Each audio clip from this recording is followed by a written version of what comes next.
तो बहामास के करीब कैरिबियन में हमारे दोस्त जो है डॉक्टर फ़रूक सलीम जो है वो मुझे नज़र आ गए। पीछे जो है वो मैं देख सकता हूँ कि नारियल का दरख्त भी है और बीच भी है और ठंडी हवाएँ भी हैं। ये तो डॉक्टर साहब से बात ये पूछनी चाहिए कि डॉक्टर साहब जहाँ पे आप बहामस में भी महंगाई इसी तरह है, क्योंकि आपने देखे आजकल ऑफिशियल जो पीटीआई का अकाउंट है वो लोगों को ये बता रहा है जी कनाडा में भी तरबूज बड़ा महंगा है, साउथ अफ्रीका में भी बड़ा महंगा है, अमेरिका में पेट्रोल बड़ा महंगा है। तो ये हमें जरा थोड़ा सा ये तो बताइए कि ये जो एक जहाँ पर पूरी आप हैं वहाँ पर महँगाई का क्या हाल है? जी डॉक्टर साहब, तो ये जो आर्ग्यूमेंट है कि दुनिया भर में महंगाई हो रही है बहुत ज्यादा है और इसलिए पाकिस्तान में जो महंगाई है उसके ऊपर ज्यादा फिक्रमंद होना चाहिए। इसके इस पूरी जो है अवामी जो रिस्पॉन्स बयानिया। अभी है, हाँ उस पे आप क्या कहेंगे? ये आर्ग्यूमेंट बनता है? देखिए रज़ा साहब, ये सियासी आर्गुमेंट तो ज़रूर बनता है। हम्म। लेकिन इकोनॉमिक्स की किताबों में कोई इस किस्म का कंपैरिज़न जो है वो आपको नहीं मिलेगा। जो महँगाई नापने के 3 पैमाने इस्तेमाल किए जाते हैं दुनिया भर में। उसमें से एक पैमाना तो ये है कि दुनिया भर में जो अफ़रात-ए-ज़र का रेट है, आप अपने मुल्क के अफ़रात-ए-ज़र के रेट से उसको कंपेयर कर लें। अभी वो 10 दिन 12 दिन पहले आपको याद है वो द इकोनॉमिस्ट ने 40 या 44 ममालिक का अफ़रात-ए-ज़र का रेट कंपेयर किया था। जी। उससे उसके हवाले से तो पाकिस्तान दुनिया भर में चौथा था बुलंद तरीन। हमसे ऊपर शायद टर्की था, ब्राज़ील और अर्जेंटीना 3 ममालिक थे जिनमें अफ़रात-ए-ज़र का रेट हमसे ज़्यादा था, हम चौथे नंबर पे थे। तो पहला पैमाना तो ये इस्तेमाल होता है। दूसरा पैमाना होता है कि आप अपने खित्ते में देखें कि साउथ एशिया में बाकी ममालिक का क्या हाल है। तो साउथ एशिया में अगर आप देखें तो हम बुलंद तरीन हैं। बल्कि 2 गुना ज़्यादा हैं इंडिया के मुकाबले में, 2 गुना ज़्यादा हैं बांग्लादेश के मुकाबले में। बांग्लादेश में कोई 4.5-5 के करीब अफ़रात-ए-ज़र आ रहा है, हमारे पास कोई 9% आ रहा है। इसी तरह इस खित्ते में जो सबसे कम है, वो मालदीव्स में है, जो 1% है। उसके मुकाबले में पाकिस्तान में देखें तो 9% है। और तीसरा पैमाना जो है वो आप अपने मुल्क की अपनी तारीख से आप उसको कंपैरिज़न कर सकते हैं, कि पिछले 3 साल का जो दौरानिया रहा है, इसको पहले 70 सालों से आप कंपेयर कर सकते हैं। तो 3 सालों में आप देखिए कि ₹55 से चीनी शुरू हुई थी 2018 में। अब आज मुझे बताया जा रहा है कि वो 160, किसी जगह पे ₹161 की भी बिक रही है। तो आप सोचिए कि वो तो तकरीबन 3 गुना बढ़ गई है। तो आपको पाकिस्तान की 70 साला माशी तारीख में कोई 3 साल का ऐसा दौरानिया नहीं मिलेगा, जिसमें चीनी की कीमत जो है वो इतनी बढ़ गई हो। जिसमें गंदम की कीमत जो है वो ₹35 से 70-75 पे चली गई हो, 100% इज़ाफ़ा हो गया हो। इसी तरह बिजली की कीमत कोई दौरानिया 70 साल की माशी तारीख में ऐसा नहीं मिलेगा जिसमें ₹10-11 का यूनिट जो है वो ₹22-23 का कोई 100% बढ़ गया हो। तो किताबों में ये 3 पैमाने पढ़ाए जाते हैं। जिस तरह कंपैरिज़न किया जा रहा है वो सियासी आप सियासी नैरेटिव उसको ज़रूर कह सकते हैं। वो इकोनॉमिक्स की लिहाज से कोई नैरेटिव नहीं बनता। जी, बिल्कुल, बिल्कुल। बहुत शुक्रिया। और मेरे ख़्याल से नाज़रीन जी, सोलंकी साहब आप कुछ पूछना चाह रहे जी, हैं, जी। Please go ahead. मैं डॉक्टर साहब आपसे ये पूछना चाह रहा था कि ये हुआ क्या है कि पहले हम ये सुनते थे और ये होता था कि हर महीने महीना शुरू होने से पहले ओगरा एक समरी भेजता था और जो बैनुल-अक़वामी जो तेल की जो कीमतें हैं उनको सामने रखते हुए जो कीमतें हैं, वो उनका तयन होता था। फिर हमने एक नए पाकिस्तान में एक नया फ़ॉर्मूला देखा कि हम पहली तारीख के करीब भी करेंगे और फिर 2 हफ्ते बाद फिर करेंगे। लेकिन इस दफ़ा कुछ अजीब-सा मामला हुआ जो मेरी समझ से बालातर है कि यकम नवंबर से पहले वज़ीर-ए-आज़म हाउस से वज़ीर-ए-आज़म को से मंसूब एक बयान आया कि उन्होंने ओगरा की जो समरी है उसको मुस्तरद कर दिया ताकि पाकिस्तानी अवाम के दिल में ठंड पड़ जाए। लेकिन फिर हमने ये देखा कि कल रात को 2 बजे के करीब एक समरी जो है वो अचानक नाज़िल हुई और उसके नतीजे में अब आपने देखा कि 8 रुपए से भी ज़ायद पेट्रोल की कीमतों में ये इज़ाफ़ा हुआ। तो ये इस वक़्त तो वज़ीर ख़ज़ाना भी इमरान ख़ान हैं, क्योंकि इस वक़्त जो शौकत तरीन साहब हैं, वो वज़ीर ख़ज़ाना नहीं है। तो ये हो क्या रहा है? और इस तरीके से किसको फ़ायदा हो रहा है पाकिस्तान में? और इससे कितनी महँगाई और मज़ीद बढ़ेगी?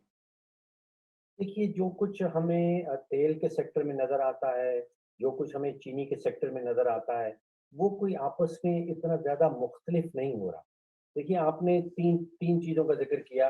नवंबर की पहली तारीख को हमें ये बताया गया कि वज़ीर-ए-आज़म साहब ने जो समरी है तेल की कीमत बढ़ाने की, वो रद्द कर दी है, वो कैंसल कर दी है। नवंबर की 3 तारीख को आपको याद है कि हमें वो रिलीफ पैकेज का ऐलान किया गया, जिसमें बताया 120 अरब रुपए, गया 120 अरब रुपए। अरब रुपया 13 ये वज़ीर-ए-आज़म साहब ने खुद से फिगर्स बताई कि 120 अरब रुपया है, 13 करोड़ पाकिस्तानियों में बाँटा जाएगा। 6 महीने की मुद्दत है। अगर आप 120 अरब को 13 करोड़ में तक़सीम कर लें, 6 महीने पे डिवाइड कर लें, उसके बाद अगर आप यौमिया निकाल लें, तो वो 5 रुपए का यौमिया रिलीफ बनता है। अब मुझे पता ये चला है कि सोलंकी साहब जो हैं, वो इस्लामाबाद में और पिंडी में 5 रुपए का नोट ढूँढते फिर रहे हैं। उनको शायद मालूम नहीं है कि नोट खत्म हो चुका है, अब तो सिक्का मिलता है एक 5 रुपए का और वो 3 दिन अगर आप जमा करेंगे वो सिक्का, तो फिर आपको 3 दिन के बाद एक वो 15 रुपए की तंदूर की रोटी जो है वो मिलेगी। तो यहाँ पे एक चीज़ बड़ी वाज़ेह नज़र आ रही है कि कोई पॉलिसी एग्ज़िस्ट नहीं करती है, कोई टीम एग्ज़िस्ट नहीं करती है, जो फैसला साज़ी कर रही है। अगर चीनी का आप मुझे इजाज़त दें, मैं चीनी के 3 या 4 हक़ाइक़ आपके सामने रखूँ। देखिए, 2018 में जब पीटीआई की हुकूमत आई थी, तो उस वक़्त 55 रुपए की किलो चीनी बिक रही। 2019 में वो अचानक 71 रुपए की हो गई और हुकूमत ने कहा कि भई ये क्या हो गया है? उन्होंने फिर आपको याद है कि रिपोर्टें ऑर्डर कर दी कि इन्वेस्टिगेशन की जाए और रिपोर्टें सामने आएँ। तो अप्रैल के महीने में वो चीनी की रिपोर्ट भी सामने आ गई और वो बड़ी उम्दा रिपोर्ट लिखी गई। उसमें 3 चीज़ें बड़ी वाज़ेह तौर पे उनकी निशानदेही की गई थी। पहले तो उसमें ये बताया गया था कि 3 अरब रुपए की सब्सिडी हमने दी है पंजाब हुकूमत ने और कोई 7 लाख और 83 हज़ार टन मेट्रिक टन हमने चीनी एक्सपोर्ट कर दी और उसके ऊपर सब्सिडी भी दे दी। दूसरी चीज़ उस रिपोर्ट ने बताया कि ये फ़ायदा किसको हुआ, उन्होंने बाकायदा शख्सियात का नाम बताया, उनके सबके नाम लिए गए और तीसरा उन्होंने बताया कि इस सारे खेल का असर जो है वो हमारी पाकिस्तान में चीनी की कीमतों के ऊपर क्या हुआ। तो बड़ी अच्छी रिपोर्ट थी, कॉम्प्रिहेंसिव रिपोर्ट थी। अब वो रिपोर्ट भी आ गई, मतलब हम एक्सपोर्ट भी कर रहे थे, हमें पता नहीं था कि हमारे पास चीनी कितनी है। फिर आप आ जाइए 2020 में, तो अचानक चीनी जो है वो 110 रुपए पे पहुंच गई। उसके बाद फिर उन्होंने कहा जी कि हम छापे मारेंगे और हम पुलिस वालों को बिठाएंगे शुगर मिलों के बाहर। फिर 2021 की अब हम बात कर रहे हैं तो अब 160 161 पे पहुंच गई है। तो नजर ये आ रहा है, अगर आप पिछले 3 साल में देखें, बड़ा वाजे तौर पे नजर ये आता है कि दो चीजें हैं। एक तो नाराबाजी बहुत हो रही है, तकरीरें बहुत बताई जाती हैं और फिर कुर्बानी के बकरे ढूंढे जाते हैं। यानी कि हमें बताया जाता है कि जी अगर कीमत बढ़ रही है तो वो तो माफिया बढ़ा रही है। माफिया मैं समझता हूँ रियली कुर्बानी का बकरा है, क्योंकि पॉलिसी नहीं है और टीम नहीं है। तो कुर्बानी के बकरे बेशुमार नजर आएंगे आपको पिछले 3 साल में, जिस की चीज के पीछे भी देख लीजिए। और आपको तकरीरें बहुत बहुत सारी नजर आएंगी। जो दो चीजें मिसिंग हैं, वो एक है कि माशी टीम मिसिंग है और माशी पॉलिसी मिसिंग है। तो आपके पास ढेर लगे हुए हैं कुर्बानी के बकरों के। आप देखिए कि पहला साल जब पीटीए का आया था, तो 2 कुर्बानी के बकरे हमारे सामने रखे गए। एक नवाज शरीफ साहब और एक आसिफ अली जरदारी साहब। और कहा गया था कि 200 अरब डॉलर की अमाउंट जो है वो बाहर से लाई जाएगी। 100 अरब हम आईएमएफ के मुंह पे मारेंगे और 100 अरब जो है वो हम पाकिस्तान में दूध और शहद की नहरें बहाएंगे। तो वो 1 साल जो है वो कुर्बानी का बकरा चलता रहा। दूसरे साल फिर हमें कुर्बानी का बकरा एक नया मिला, जिसमें वज़ीर आज़म साहब उसको माफिया कहते थे कि चीनी की कीमत बढ़ रही है तो माफिया ने बढ़ाई है। फिर एक आजकल हमें एक नया कुर्बानी का बकरा मिल गया और वो आईएमएफ है। जो कुछ भी है आपकी मईशत में खराब हो, आप आईएमएफ के ऊपर ब्लेम करते हैं। बिजली की कीमत बढ़ रही है क्योंकि आईएमएफ की वजह से बढ़ रही है। तेल की कीमत बढ़ानी पड़ी है, आईएमएफ का प्रेशर है। तो ये सीरियसली आप कुर्बानी के बकरे नजर आएंगे आपको पिछले 3 साल में। आपको नारे नजर आएंगे, आपको तकारीर बेतहाशा मिलेंगी, लेकिन दो चीजें नहीं मिलेंगी और वो है टीम और पॉलिसी। जी, फरूख साहब, बिल्कुल टीम और पॉलिसी आपने बिल्कुल, आप तो उसके बारे में लिखते भी रहते हैं और जिक्र भी करते रहते हैं। मुझे आप ये बताइए कि अब इस सूरत हाल तो गंभीर है और आपने देखा कि ऑपोजिशन जो है उसने भी अब मार्च का ऐलान किया है, वो मुतहर्रिक हो गई है, उनको दिखाई दे रहा है। ऊपर से आपके इल्म में भी है कि मामलात कुछ इतने अच्छे नहीं जा रहे।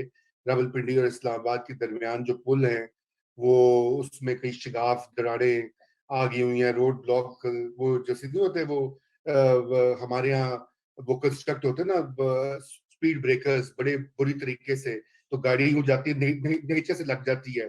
तो इस वक्त लग रहा है कि पीटीआई की जो कश्ती है वो नीचे से उसको डेंट लग रहे हैं। अब इस सूरत हाल में ऑप्शंस क्या हैं, मतलब ऑप्शंस क्या, पॉलिसी का आपने जिक्र किया, तो यहाँ पर तो पॉलिसी का भी मसला है कि वो जो एडवाइजर है शौकत तरीन साहब, वो वजीर भी नहीं बन सके क्योंकि उनको सेनेट में नहीं ला सके, गवर्नमेंट की ख्वाहिश तो थी। अब रह जाते खान साहब, तो पॉलिसी इस वक्त तयन कौन कर रहा है उसका, और कैसे इसको बेहतर कर सकते हैं इस पॉलिसी को? रजा साहब, आप भी, सोलंकी साहब, आप लोग इलीट क्लास का हिस्सा हैं। मैं आपको मैं पिछले 40 साल से, रजा साहब, इकोनॉमिक्स का स्टूडेंट हूं, और आप यकीन कीजिए कि इस वक्त जो आम पाकिस्तानी की मईशत है वो मेरी समझ से मुकम्मल तौर पे बाहर हो गई। अब आप सोचिए कि इस वक्त पाकिस्तान, जो एवरेज पाकिस्तानी है, उसकी 17,000 रुपए की माहाना इनकम है। बिल्कुल। 75 रुपए का किलो आटा, 160 रुपए की किलो चीनी, 400 रुपए का फी लीटर कुकिंग का ऑयल, और 200 रुपए के एक दर्जन अंडे, 180 रुपए का 1 किलो टमाटर, और 17,000 रुपए की आमदन। और अब वो और और और 22 रुपए फी यूनिट बिजली। आप अंदाजा कीजिए। अब वो हाँ। 17,000 रुपए की जो औसतन आमदन है, मैं इसलिए कह रहा हूँ कि मेरी समझ से बाहर है कि ये कीमतें और ये आपकी एवरेज इनकम, एवरेज पाकिस्तानी इस वक्त जिंदगी किस तरह गुजार रहा है, इसका जवाब मेरे पास नहीं है। बिल्कुल। हेल्थ ऑर्गेनाइजेशन वाले हमें कहते हैं कि मिनिमम 2000 कैलोरी आपको सेहतमंद रहने के लिए जी, लाजमी है रोजाना की खानी। दुरुस्त। ये जो कीमतें मैंने आपको बताई, आपके सामने रखी, और जो आमदन आपके सामने रखी, मुझे समझ नहीं आता कि पाकिस्तानी 2000 कैलोरीज रोज की कैसे पूरी कर सकता है। ये मुमकिन नहीं है। मुझे समझ में नहीं आ रहा कि इसका ये इस वक्त जो है। अच्छा, फिर आप सोचिए कि 2018 में जो सर्वेज आ रहे थे गुर्बत के हवाले से, वो बता रहे थे कि तकरीबन 30% आबादी जो है वो शरह गुर्बत से नीचे है, तकरीबन 7 करोड़। अब जो तकरीर की है वजीर आजम साहब ने, आपने अगर गौर से सुने, तो वो ये कह रहे हैं कि इस वक्त 13 करोड़ पाकिस्तानी ऐसे हैं जो मदद के मुस्तहिक हैं। अब मैं परेशान हो गया हूं उनसे कि आज से 3 साल पहले 7 करोड़ पाकिस्तानी जो शरह गुर्बत से नीचे थे, आज वजीर आजम साहब हमें खुद से बता रहे हैं कि 13 करोड़ पाकिस्तानी जो हैं वो एहसास प्रोग्राम के मुस्तहिक हैं, और शायद वो शरह गुर्बत से गिर गए हैं। तो ये 3 साल के सफर में हम 7 करोड़ से क्या 13 करोड़ पे पहुंच गए, यानी कि आधी से ज्यादा आबादी जो है वो इस वक्त एहसास प्रोग्राम की मुस्तहिक हो गई है। फिर उससे पहले उन्होंने बताया कि लार्ज स्केल मैन्युफैक्चरिंग में बड़ी तरक्की हो रही है, गन्ना बहुत उगा रहे हैं, और कपास की फसल कपास बड़ी भी, जबरदस्त हो गई है, और बम्पर गंदम भी। क्रॉप आ रही है गंदम की। तो फिर ये 13 करोड़ पाकिस्तानी मुस्तहिक कैसे बन गए? बिल्कुल। बिल्कुल। बट बड़ा बड़ा मुश्किल है रजा साहब, सोलंकी साहब, समझ में नहीं आ रहा कि ये कैसे पूरा होगा काम। ये बिल्कुल। ये जो तेल की कीमतों में जो इजाफा हुआ है, वो तो डॉक्टर साहब दुनिया भर में हो रहा है। तो पाकिस्तान में कोई खास बात हो रही है? और ये जो ऑयल रेंट की जो बात की जाती है, ये कुछ मुझे फ्रांसीसी जबान लगती है, मेरी समझ से बाहर है। आप थोड़ा सा वजाहत करेंगे कि पाकिस्तान में क्या नया हो रहा है? सोलंकी साहब, ये ऑयल रेंट वाला जो इशू है, ये पाकिस्तान में अमूमन डिस्कस नहीं होता। बहुत ज़बरदस्त आपने ये पॉइंट उठाया है। देखिए, इस सिक्के के दो रुख हैं। जो ऑयल सेक्टर की आप बात कर रहे हैं, इसका एक रुख जो है वो तो डायरेक्टली आपकी आलमी मार्केट से है, जुड़ा हुआ है। देखिए, अगर साल भर पहले $37 का बैरल बिक रहा था बाजार आलमी मंडी में और आज वो 80-85 पे चला गया है, तो जाहिर बात है कि पाकिस्तान जो 85% अपनी रिक्वायरमेंट बैरूनी ममालिक से पूरी करता है, तो हमें भी कीमतें बढ़ानी पड़ेंगी। एक दूसरा रुख है, ये रुख तो सबको पता है। एक दूसरा रुख है कि जब वो ऑयल पाकिस्तान में, जब वो तेल पाकिस्तान में पहुंच जाता है, उसके बाद हम उसका क्या हशर करते हैं। देखिए, इस वक्त अगर आप आलमी मंडियों में जाएं और वो जरा सा टेक्निकल मामला है, वो कहलाता है रॉन 92। आप अभी पाकिस्तान में जब अपनी कार में पेट्रोल डलवाते हैं, मोटरसाइकिल में डलवाते हैं, तो वो रेटिंग कहलाती है रॉन 92। वो दुनिया भर में एक रेटिंग चलती है, हम भी वो डलवाते हैं। अब अगर आप रॉन 92 की आलमी मंडियों में प्राइस देखें और एवरेज निकाल लें पिछले 15 दिन की, जो हमें बताया जाता है कि हुकूमत इस्तेमाल करती है, तो वो तकरीबन $80-82 का बैरल है। अब ये कोई इतना मुश्किल काम नहीं है, क्योंकि एक बैरल में जो है वो तकरीबन 158 लीटर्स है। अगर आप 1 लीटर निकाल लें उसमें से और उसके बाद उसको 170 से ज़रब दे दें, तो आपके पास रॉन की कीमत निकल आएगी। अब वो रॉन की कीमत जो दुनिया भर में है वो ₹90 की निकलती है, और यहाँ पे हुकूमत हमें ये बताती है कि उनकी एक्स रिफाइनरी जो है वो ₹123 है। तो ₹33 का हिसाब क्या है? वो ₹33 फी लीटर की बात हम कर रहे हैं, वो कहाँ चला जाता है? अब आप सोचिए कि बिल्कुल हम तकरीबन 20 अरब लीटर सालाना इस्तेमाल करते हैं, और अगर आप उसको 33 से ज़रब दे दें, तो ये कोई 600 अरब रुपए का हिसाब देना है कि ये 600 अरब रुपया किधर चला गया। अभी आपने शायद थोड़ी देर पहले पूछा कि जब ये इस तरह की बात होती है, अचानक कीमतें बढ़ जाती हैं रात को, तो फिर उसका इम्पैक्ट क्या होता है? देखिए, उसका इम्पैक्ट बड़ा साफ-सुथरा है कि जिसके पास स्टॉक पड़ा है, जिसके पास तेल पड़ा है, अगर आपने ₹8 डीज़ल और ₹8 पेट्रोल फी लीटर बढ़ा दिया, तो तकरीबन 5 से 6 करोड़ के दरमियान रोज़ाना की लागत आ रही है। अगर ₹8 बढ़ता है, तो किसी को दिहाड़ी बनती है किसी की तकरीबन 44 करोड़ रुपए। तो समवन मेड मनी जब कीमत बढ़ती है, तो इस तरह अचानक बढ़ती है, तो 44 करोड़ रुपए की दिहाड़ी किसी की लग गई। ये इस इंफॉर्मेशन के ऊपर के कीमतें जो है वो बढ़ने वाली हैं। बिल्कुल बिल्कुल। फरूख साहब, बहुत शुक्रिया आपके वक्त का और इन सवालात को हमारे जो है एड्रेस करने का। लोग भी देख रहे हैं इंशाल्लाह आपसे जो है। अब ये चूंकि मामलात ऐसे हैं, आपने कहा कि पॉलिसी और इतनी संगीन सूरत हाल है, तो आपसे दोबारा भी हम आपकी राय लेते रहेंगे। इसके साथ ही खुदा हाफिज।